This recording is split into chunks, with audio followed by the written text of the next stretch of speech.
episode of History Shmistory. I got a tie. Look at that. It's gorgeous. You thought I'd do this without looking fancy. Nah, I'm taking this off. It's wildly uncomfortable. But welcome to History Shmistory. I'm your host, Asher Wertheimer. Welcome back, Pat Fitzgerald. Here to clinch that victory. No matter what happens, he's the ultimate reigning champ. But, you know, we'll see what happens. Woot woot indeed. Welcome back, Wade Foster. Here trying to go for that second dub. And welcome special guest star Leo Walker, joining us all the way from across the pond in Germany. So we got the legend, ladies and gentlemen. We got the legend himself here. And actually, how you guys feeling? How you guys feeling about this one? This is, you excited? Yes. Oh, I'm amped. Yeah, I mean, I had such high expectations, and then you came on with a little tie. So yeah, sure, I'm excited, I guess. Yeah, okay, I see how it is. All right, just lower those. I mean, you had a suit on in the first 2 episodes. You really. I didn't have a suit. It was a sweater vest. I'm glad you all are feeling good because actually, in honor of our guest, the legend here, we're gonna be talking today about legends. Legendary people throughout history, straight up real ones, all right? I'm talking G's. People who put in the work and have earned the title of legend, all right?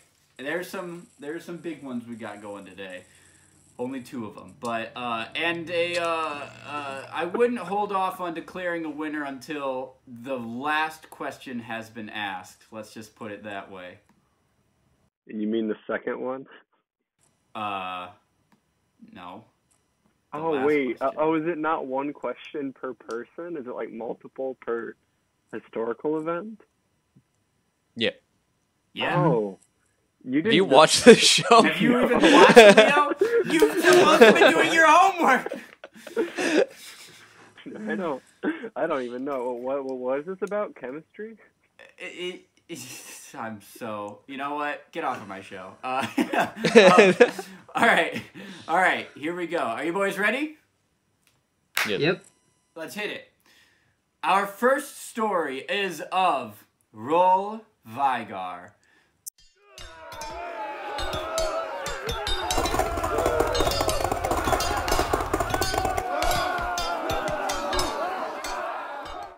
All right, so legendary Roll Veigar. Roll Veigar was... Don't give me a thumbs down. You know what? Negative point for Pat. I'm gonna lose. This is a complete reverse. They'll even it out from that first episode. Yeah, even it out. So, Roll Veigar was king of the Vandali, which was an ancient tribe in Europe during the late 6th century. I mean, they existed for a while, but he was king during the late 6th century. Vandali was a tribe that occupied mostly around what is now Poland. They were a Germanic tribe, so I guess it's kind of that history of Germany going into Poland. That goes way back. That really stretches back. That's a history joke for you. Veigar, or as I'm going to call him, Roll, because it's easier. Roll was born to a non-influential family within the Vandali. So he's pretty low level when he first entered the world. But his father was like, this guy's going to be a big one. This guy's going to have something to do.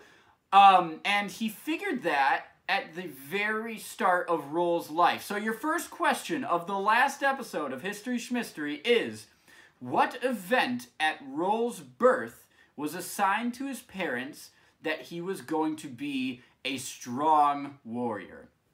A, he was born while their settlement was under attack. B, he did not cry when he was born. Or C, he was born with heterochromia, both eyes being different colors. All right. Leo's locked in. We're gonna be a kind guess again. We're gonna let Leo go first. Leo, what do you think it was? A, B, or C? I was gonna say B. Gosh, that he did not cry while he was being born. All right. Pat, what about you? What do you think? I said B. You said B. He did not cry while being born. All right. Wade, what about you? I said B as well. You said B. Ooh. Well, we get off to points for no one. He was born with heterochromia. Both of his eyes were different colors, and his father believed this to be a sign of divinity that his son would go on and lead glorious battles. And he wasn't right about the eyes being the reason, but he was right that his son would be a strong warrior. Roll went on to be a very renowned fighter among the Vadali. During a war with the Bulgari, an opposing clan, Roll is said to have killed 10 men in a single battle. And legend also has it, you got to keep in mind, he's going to become king. So all the legend it's legend, you know? You got to take it with a grain of salt. But there are accounts that he had a particular knack for punching enemy horses to dismount their riders. Essentially, my man was Mongo, all right? He was like Mongo from Blazing Saddles. He would punch horses to knock off their riders. But he's not just the big, beefy, brawny fighter guy. He's also pretty smart. What is one example of Roll's intelligence at work? Is it A, he learned to mimic the phonetics of an opposing tribe's language and successfully snuck into their camp using that skill and ambushed them from within? B, he predicted a harsh weather by observing nature, and which gave the tribe enough time to prepare food. Or C, he correctly detected an approaching army by observing fleeing birds. I feel like the last one isn't that smart. It's just kind of like intuition. Sure. All right, Pat. If you're so smart, what I said C. He said C. All right, Wade. I'm gonna go with A. All right, Leo. I'm actually gonna go with B. You're gonna go with B. So we got the whole gamut here. Well, Wow. Wade, you're right. He learned how to sound like he was speaking. You know, sometimes you listen to songs in foreign languages and you just say the things that they're saying. He did essentially that, but big, and talked his way into this camp and ambushed them from the inside. Obviously, there were a bunch of other people. He didn't take the whole camp single-handedly, but, I mean, my man's got the big brain, all right? It's a galaxy brain play. So He did that, he's but big. But big. Exactly. I mean, you know it. Pat gets it. This guy gets it. You know what? A point for Pat for getting it. Awesome. I'm at 0 back now. up to 0. I'm tied with you, Leo. I'm coming for you. Wait. So, back-to-back questions. My man was born in a low-tier family. So how did he come to be king? Did he A, best the king in battle, B, during a battle, catch a spear aimed for the wounded king, or C, marry the king's daughter? Wade, what do you think? I think B, got the spear. You think B, he caught a spear meant for the wounded king. All right, Leo, what about you? Sadly, I'm gonna be boring and say C. C, he married the king's daughter. You know, history isn't always fancy, schmancy stuff. Pat, what about you? I too am boring, and I said C. You two are boring and said C. Well, like I said, history isn't always fancy and glamorous. But this time it is. He caught a spear that was aimed at the wounded king. When I mean legend, guys, I'm talking about legends this episode. I'm talking about real ones, all right? The king was wounded in battle. Someone thought, hey, might as well knock him off, threw a spear, and this dude caught it. Unfortunately, it's the 6th century, so, like, a paper cut is a death sentence. They already start digging the grave when you start coughing. So the king died anyway. But one of his final decrees was that because of his bravery in battle, Roll should come to be king. Granted, the king was like feverish during the final days, so he probably didn't really know what he was doing. But hey, Son you know, probably wasn't too happy about that one. yeah. Son, what the heck, guys? But that's how he comes to ascend to the throne, and it's not like he didn't deserve it. As king, Roll made some fairly progressive moves. Under him, women's rights were expanded. They were actually allowed a voice in what the tribe did. People were better fed. Agriculture expanded. And what else happened? A, literacy increased dramatically. B, theatrical productions became popular. Or C, the king encouraged his people to own pets. Okay, Pat, what do you think? I went with A. Went with A. All right, Leo, what do you think? Played us like a fiddle. I'll go with C. You go with C. He encourages people to own pets. Yeah. And Wade, what about you? I said A as well. You said A as well. Well, Come on. points for Wade and Pat. Literacy increased dramatically under his reign. He was like, people, you need to start writing and reading what the other people are writing, and then writing about what the other people are reading. This dude sounds like a these nerd. People started to like, yeah, really. The invention of books. And I hate this show. I shouldn't have come on here. Hey, don't take it out on me. Maybe just answer correctly. I don't know what you want. It's as simple as that. You invite me on. You humiliate me. So, Leo, on the next page of the script, you come back and win, okay? Exactly. Maybe you should have printed out the answer key like Wade did when we had Travis on, alright? Alright, so we're gonna cut to the quick. So, yeah, there you go. So we gotta get into why this dude is such a legend, because all this stuff has been cool, but not really legend-worthy. So here's what happens. I mentioned earlier a war against the Veigar, a warring clan.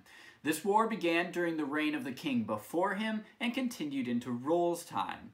The Veigar were much larger, alright, and they're pushing into Vendali territory and whooping them, alright? The Veigar have already eradicated an entire different tribe and are basically looking to be the new Rome. Keep in mind, this is like a while after Rome fell, but they're like, hey, you know, come on, power vacuum, gotta take over.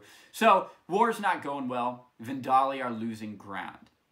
This leads to a situation where the Veigar are advancing on the largest settlement of the Vendali tribe. So Roll gathers all the soldiers he could, which is not a whole lot, and plans a stand against the much larger Veigar forces. This is basically 300 Spartans at Thermopylae to Electric Boogaloo. Alright, it's kind of a similar situation. And while they're not as greatly outmatched, that whole story of the 300 Spartans is widely misrepresented. But they, estimates put the power of the Persians over the Spartans at 23-1. But it's likely less than that, but still. The Vendali are still facing a lot of enemies. Obviously, we don't know how many, exactly, but the best guess puts the Veigar forces at about 3 times that of Roll's people. So, he's kind of outmatched at this point. The Veigar, the king of the Veigar, is a man named Hagag. And he knows Roll because he's met him on the battlefield, and he's also met him at the negotiating table when they're trying to negotiate peace, which obviously didn't go very well, seeing as how, they're advancing. So, this is important because Hagag knows Roll, and he knows that he's a good warrior and also a smart guy. So he knows that Roll's going to try and do something tricky to beat him. Obviously, he thinks to himself, the smaller army is going to go for an ambush. Can't take him on head on, so he's going to go for an ambush. But where or how is the question. And Roll, the king's a little bit right, because the Roll did indeed have something up his tricky little sleeve. What was it? Was it A, he painted all of his men to blend into the forest and then ambush the passing enemy? Basically old-timey, ye old camouflage. B, he stood alone in the middle of the road facing the advancing army like an anime protagonist. Or C, he used miniature catapults to launch his men over the army's spear wall. Am I allowed to ask what this man looks like? Because, like, in my head, he's both, like, a really buff barbarian and also, like, a tiny gremlin man that has all these fun tricks. I was kind of imagining, like, Jason Momoa, but, like, I mean, obviously we don't have photos of the guy, but, like, there are, like, these paintings and stuff, and he does not look like Jason Momoa. He looks like, you've seen those, like, restorations of sculptures that go wrong and they look like a potato? That's basically what the paintings look like, and so I can't draw any kind of comparison other than that. His eyes were 2 different colors, and he had blonde hair. That's it. That's all I know. Should have invented cameras instead of pushing Seriously. literacy so much. Leo, what do you think? We talked so much, I almost forgot my answer. I'll go with A. You go with A. He camouflaged his men with the forest and had them ambush him. All right. Yeah. Wade, what about you? B. B. Anime protagonist in the middle of the road. All right. Pat, what about you? It's got to be C. Got to be C. Just launching, just yeeting his men over the spear wall. Wade expands his lead. The anime protagonist stood in front of the army. So here's what happens, right? Yeah. Higog knows that Roll is a great tactician, smart guy. He doesn't know the number of Roll's forces, but he did know that he had the upper hand. So, he was expecting some kind of tricky tactic. When he sees Roll standing alone in the middle of the road, here's what he thinks. He figures, all right, this is obviously a trap. It's just one guy. I'm gonna push up to, like, attack him, and his army's gonna, you know, whoosh, come in from the side and clever girl me, or, like, from behind or anything. And then he starts thinking, all right, or is he so outmatched that he is making me think that so that I don't attack him? So he's pulling a trick. He has a large army and is waiting to ambush me, drawing me in. Or he doesn't have a large army and he's trying to make me think that, and he's trying to psych me out. And so he's thinking about this. What do I do? Do I push forward? Do I retreat? Do I play it safe or do I rush in for the kill? What does he do? Does he A, push forward and attack Roll, or B, retreat? Pat, what do you think? B. B, you think he pulls back. All right, Wade, what about you? Yeah, I think he retreats. Think he retreats. And Leo? I think he also just gets out of Dodge.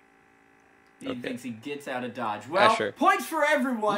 He does. He Thank gets God. out of Dodge. What did you want? I wanted you, if this was a Shmistory, to make it so that Leo never gets any points on his first episode. It's rigged. It's rigged. I'm not gonna lie.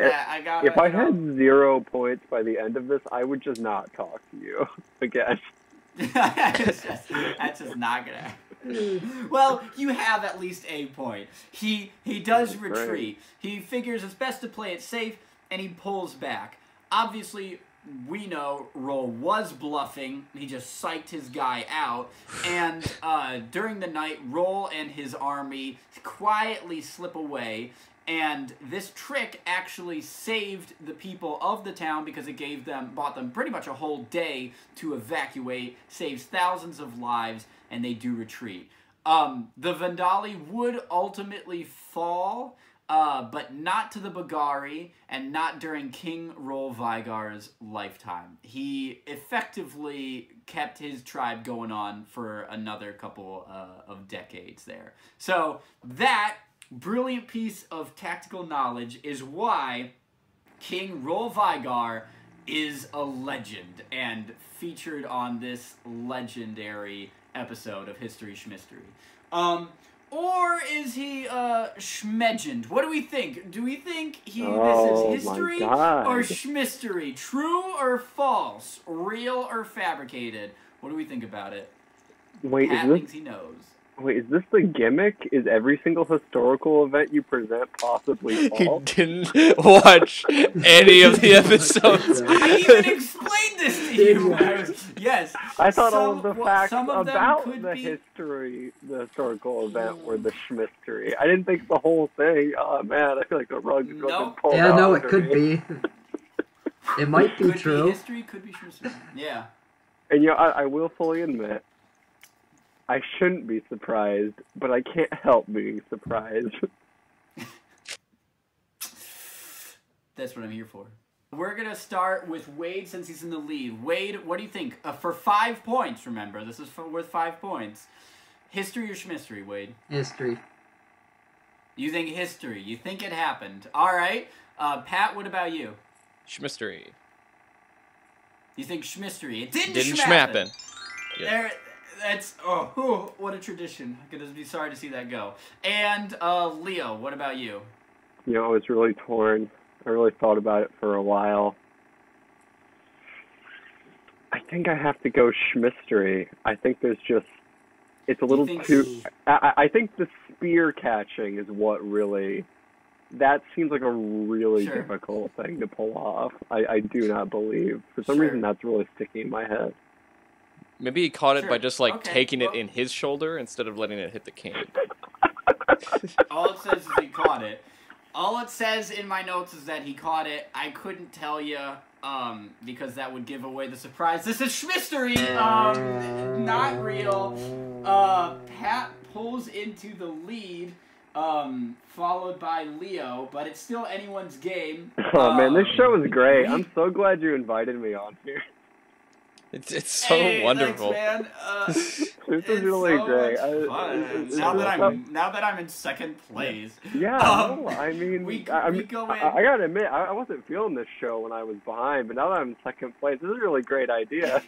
Yeah. Weird how Imagine that if you were in works, first. Weird. Yeah. If I get in first and win, I will make you eat those words.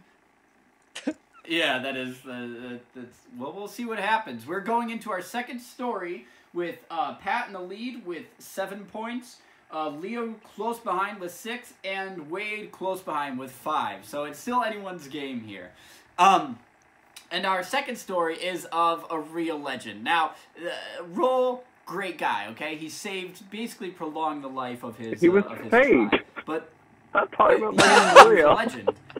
But he was a legend. Yeah, maybe the best legends are the ones we make up, Leo. Yeah, the best legends are the ones we met along the way. But this guy is a true G. We're talking about Vasily Arkhipov, the man who saved the world.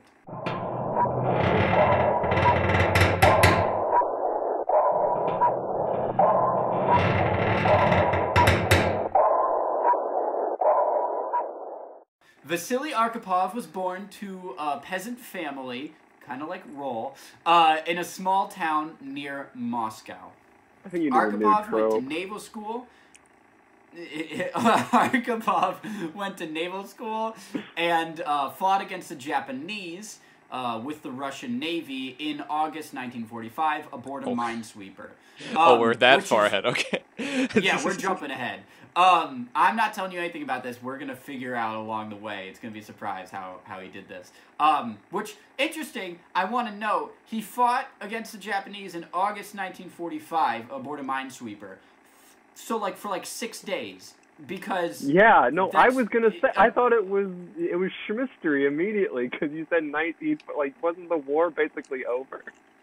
Yeah, the atomic bomb was dropped on Hiroshima on August 6th, and then on Nagasaki August 9th, and then they surrendered a couple days later. So at the most, he got 2 weeks in of fighting. So, but he's a legend. Still, he was aboard a minesweeper.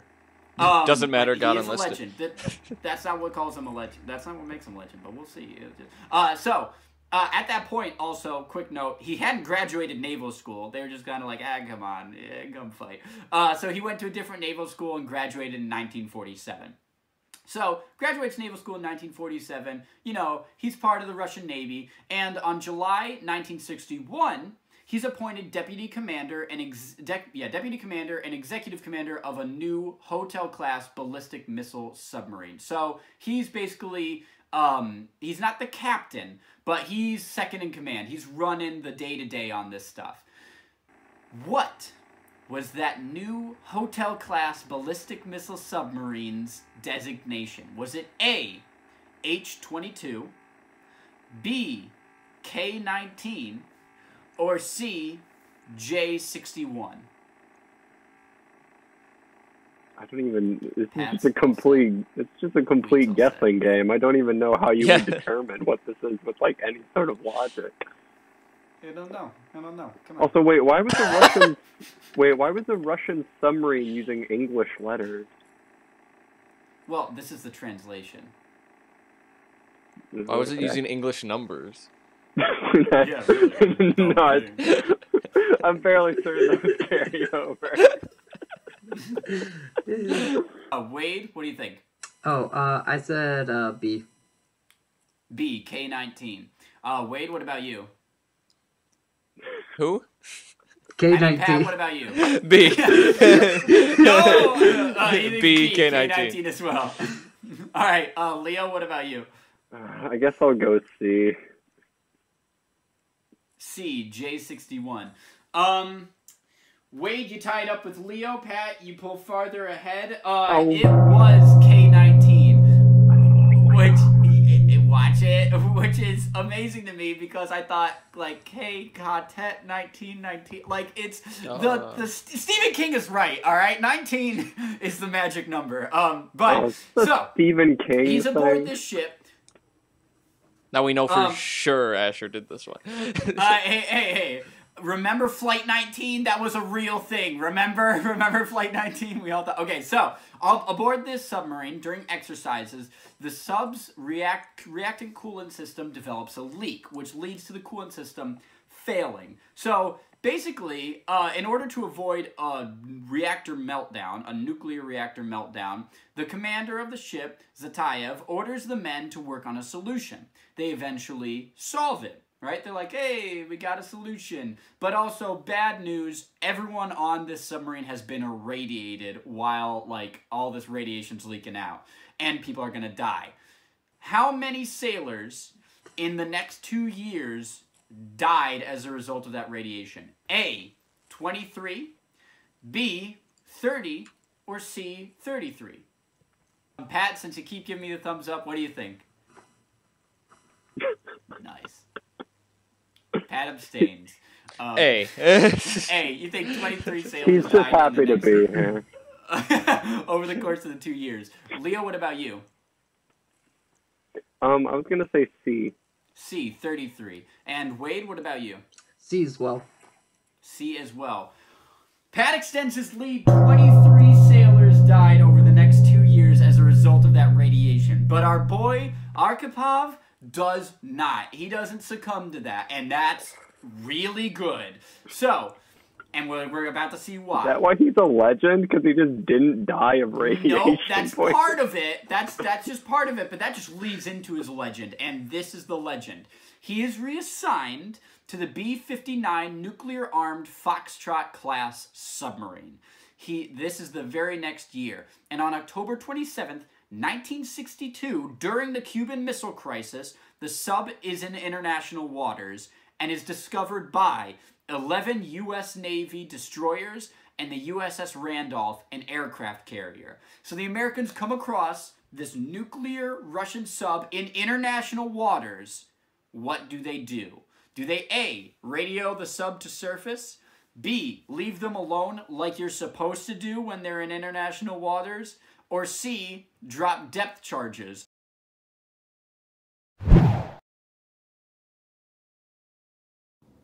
Ah, I didn't see you there. I was just reading War and Peace by Leo Tolstoy. Not really. I'm Asher Wertheimer.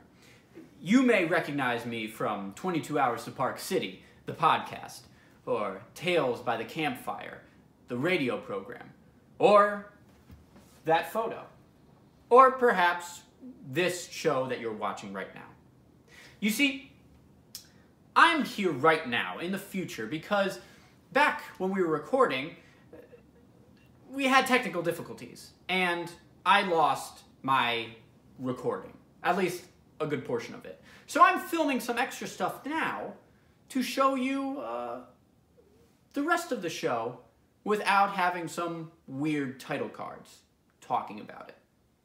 I donned this outfit because, well, as we recall, Leo was complaining that I wasn't wearing enough suits and that the quality had dropped from that first episode.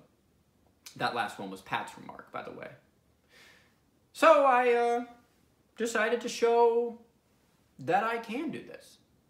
And, by the way, this is what a suit looks like. That first outfit was casual. This is the real deal. So, I'm going to be telling you about the rest of the story with my dogs in a suit in the future. Oh, look at the time. Time for history. I'm not going to be wearing these the whole time, though. Now that you've been made aware of these unusual circumstances and how we're going to proceed with the rest of this episode, let's get back to the question. Remember, the options were the Americans either A, radioed for the sub to surface, B, left them alone like they were supposed to, or C, dropped depth charges like they were not supposed to. Let's see what our contestants answered. You know what? I'm going to be bold and say C, that they dropped the depth charges. Yeah, same here. C. C as well. Let's go, guys.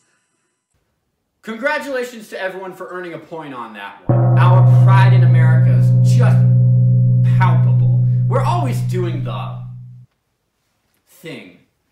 By the way, if you're wondering who this on the wall behind me is, and you're guessing that it's a portrait drawing of a younger Asher, then you'd be correct.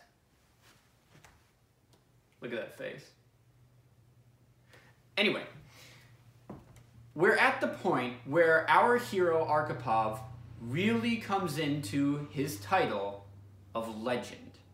So the Americans are dropping depth charges from above, and pretty standard to procedure, the captain of B-59, Captain Savitsky, decides to dive deeper underwater.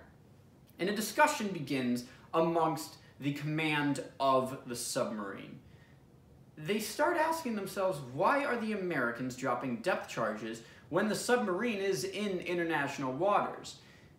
And one possible answer is war. They concluded it was a possibility that war had broken out between the USSR and the USA.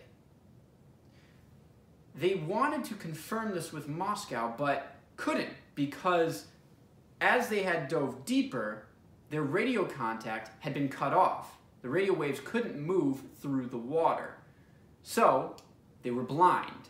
Add to that, they hadn't heard from Moscow in days. So now, the command was faced with a decision. Do they risk being right, surface, and be captured by the Americans? Or do they try and sneak away undetected underwater? Or do they assume that war has broken out and fire a nuclear torpedo at the fleet? What, for our next question, what did Captain Savitsky want to do? Did he want to A, surface and hope that war had not broken out? B, attempt to slip away from the fleet undetected? Or C, assume war had broken out and fire their nuclear payload at the Americans? Let's see what our contestants answered. I think he surfaced. I forget what letter that was, but I think he did C. I think he tried to fire a nuclear missile and just get it done, you know? C.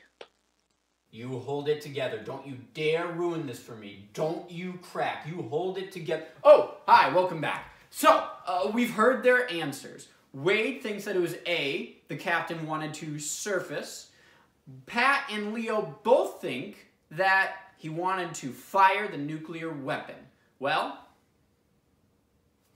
points for Pat and Leo. The captain of B-59, Captain Savitsky, wanted to fire the ultimate weapon at the Americans. Now, obviously, this is a frightening concept. The captain of a Russian Foxtrot-class nuclear submarine wants to attack the Americans with the nuclear payload. But remember, we got our boy Arkhipov on board, and he's a legend. See, on B-59, things ran a little bit differently than other subs in the Russian fleet. Arkhipov's rank on B-59 was second in command, but his actual rank was Flotilla Commodore. And the flotilla that he presided over consisted of 4 submarines, one of which was B-59. So within the ranking system on the sub, he's second in command. But overall, he outranks the captain. As a result, while the captains on other nuclear subs required only the permission of the political officer on board to fire the nuclear weapon, on B-59, Captain Savitsky had to get permission from both the political officer, a man named Ivan Semenovich, and the flotilla commodore, our boy Arkhipov. Imagine it. You're on board the Soviet Foxtrot-class submarine B-59. It's tense. It's cramped. The Americans are dropping depth charges on you from above. You're in international waters. This should not be happening, but it is. And add to that, the systems are starting to fail. At this point on board B-59, systems are cracking, and it's getting hotter. It's hot, and there is no escape. You are entombed deep beneath the sea in a metal sarcophagus. There is no escape, and the captain is starting to crack too. He believes that war has broken out between his government and America, and he has decided to fire the nuclear weapon at the American fleet.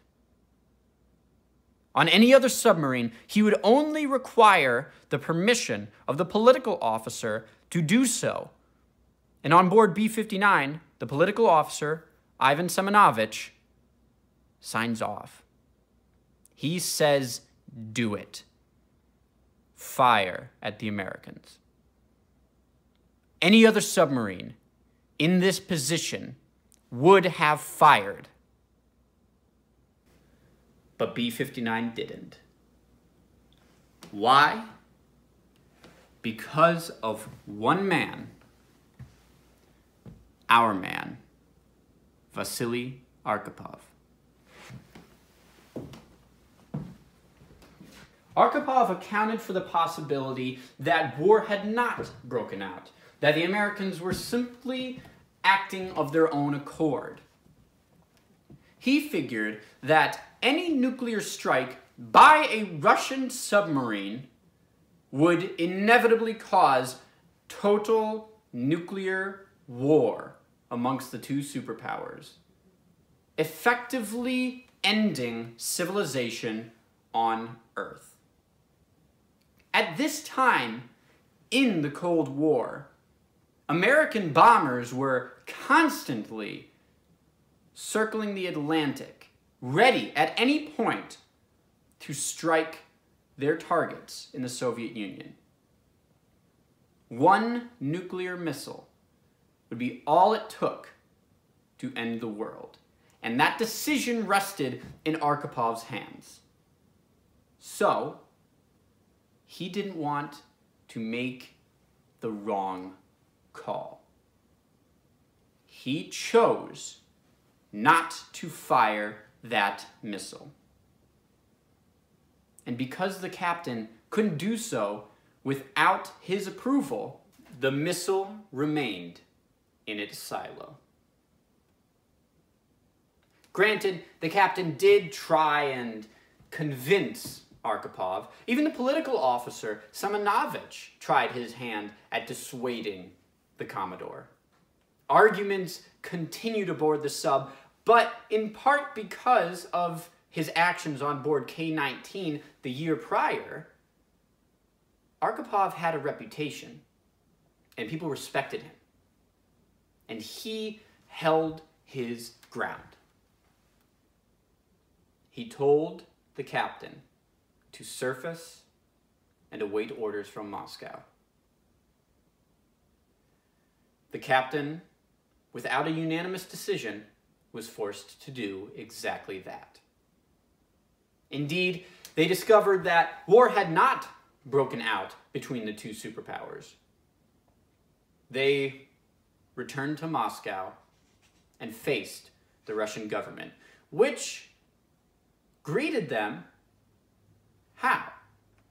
How did the Soviet government react to Arkhipov's decision not to fire the sub's nuclear weapons? Did they A, say, boy oh boy guy, totally happy you avoided complete and utter annihilation of Earth? B, say, why didn't you? We're upset that you got captured by the Americans. Or C, was the incident never reported? Let's see what the folks over in the studio thought. B. C. I'm a C boy, yeah. Wade and Leo seem to think that the incident vanished, was never reported. Unfortunately for them, it was. And fortunately for Pat, the Soviet government wasn't happy. A point for Pat for guessing the terrible reaction of Soviet officials.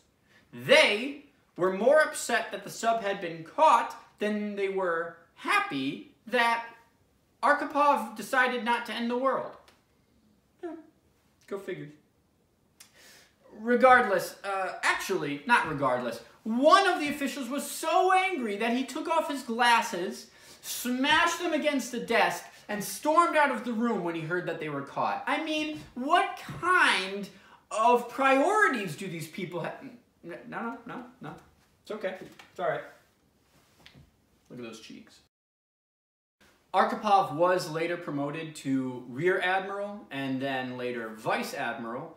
He retired in the mid-1980s and he passed away on August 19th, 1998. There's that number again, 19. The last question of this story is, how did our legend, Vasily Arkhipov, meet his end? A, he was killed by a former crewmate. B, he drowned. Or C, he died of cancer. I think I gotta go with C. That sounds the most believable. C. B. And please tell me it was in like a bathtub and not even the ocean or something. Well, as ironic as that would be, Pat, it's not the case. The answer is C. Arkhipov died of liver cancer. Obviously because of the radiation sustained on the submarine K-19 in 1961. Now, keep in mind, a lot of that crew died within 2 years of that incident. Arkhipov survived until 1998. I mean, aside from showing the sheer brute strength of him, not to say that those other people were not strong, the fact remains, his survival saved the human race. I mean, if he had died shortly after that incident, imagine someone else is appointed Fleet Commodore, and someone else is on board B-59, and someone else has to make that call, and they make the wrong one. So you see, why Vasily Arkhipov is, and always will be, a legend. He saved this planet. His one decision, the choice of one man, avoided total nuclear war. He is a legend. Or is he? History or Shmistory, folks. What do we think? Or, I guess it doesn't really matter what you think, because the episode's already over, done, recorded, fini. But what do they think? I'm gonna say history. It definitely happened. This is definitely history. History. Congratulations to everyone. They guessed correctly. This was history. Vasily Arkhipov, a real legend. 5 points to everybody. The man, the myth, the legend that is Vasily Arkhipov was not Shmistory. So everyone gets 5 points. Great.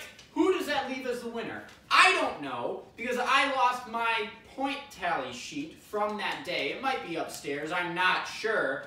But even if I had it, it wouldn't matter, because this episode, this final episode, is an upset. I told you all at the beginning to not count those points until the last question was asked, and ladies and gentlemen, the last question has not been asked. These represent, this paper represents the points earned by everyone this episode. Useless, pointless, Tinder, not the app. Tinder for fire, I say. You see, the final question for our contestants, and really the final question, what, or rather who, is their favorite fake historical figure? What Shmistorical Schmigure tops their list for best person of all time? I asked them to make a historical figure who is not historical at all, and to tell me about them. Now, as it happens, I actually have footage of myself from this time. So, in terms of me, here, in this suit, talking to you, this is the end. This is goodbye. I'd like to thank you all for entertaining this weird way to work around the issues that I faced this episode. Also, Pat had to go to work, so he won't be there for the reveal. You know, you gotta work with what you got. But the stories are great nonetheless. So, let's get to them. Folks, it's been a pleasure.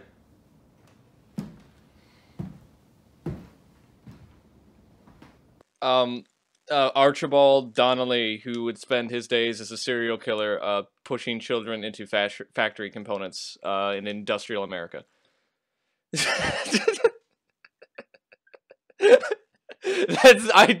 I literally just made that up.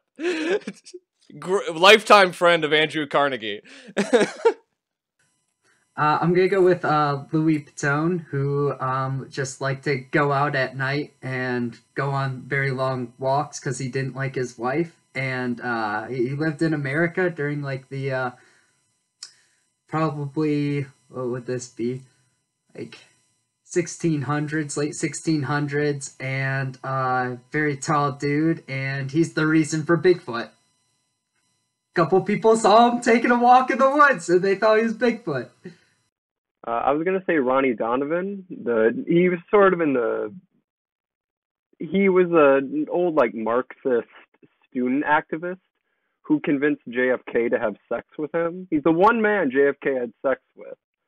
So I mean, he's pretty big, and you know, it's just I think that's really legendary that he managed to turn that absolute sex legend just a little gay, just like a little bit. So that's my guy. I gotta think about this. This is a tough one, folks. Asher, how long have we known each other?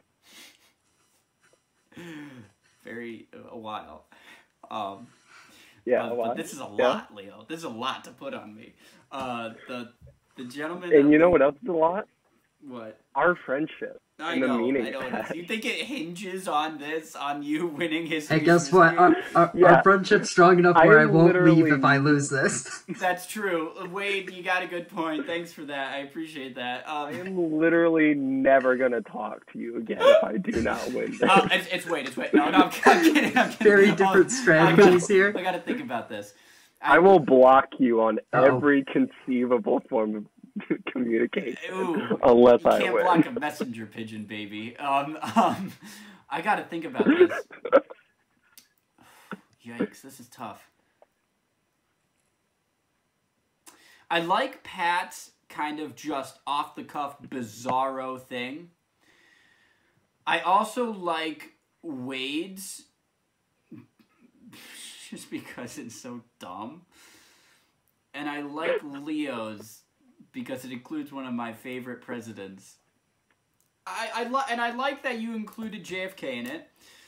I like that it's a unique and open-minded use of historical figures. There, my Wi-Fi died. I'm back now. Yeah, you were frozen for a while. It was great. But what I really like about Wade's is the fact that he felt the need to make the figure go on walks, not because he loved nature, but because he didn't like his wife. I could have gone the easy route and just said he really liked to go for walks, but no, he had to get out of the house. That was the answer. That it just adds that. No, you are not about to give it to him. I swear to God. I swear to God. No, you know I swear to God. I tell you what. I'm gonna have to give it. Oh, What do you feel, Asher? What do you feel in your heart? Your heart, Asher, where your friends live. This is so hard, but I'm gonna have to give it to Leo. I think the line. He is the only man JFK ever had sex with. Really, just seals it because. There's so much wrapped up in that one line. I can't. Definitely, runner-up has got to go to Wade. Just for also the detail that you felt was necessary. That's why Bigfoot came to be. But also, and then Wade, Pat's was also amazing. So definitely top tier answers there. It's all right. Top tier answers there. But. That'll do it for the final time for us here at History Shmistory. My name's Asher Wertheimer. I'm your host. Thank you for joining us these... How many? Is 6 episodes. For joining us these 6 episodes. I'm sure you'll be hearing more from us. Thank you to Wade Foster for being a champ. Thank you to Pat Fitzgerald. And thank you to Leo Walker, special guest star. Thanks for joining us, Leo. Look into the camera and give us a wave if you can hear me. He's gone. But our victor today was indeed Leo Walker, special guest star. That leaves us with, he's going to get his, he gets his thing. We're going to send that his way.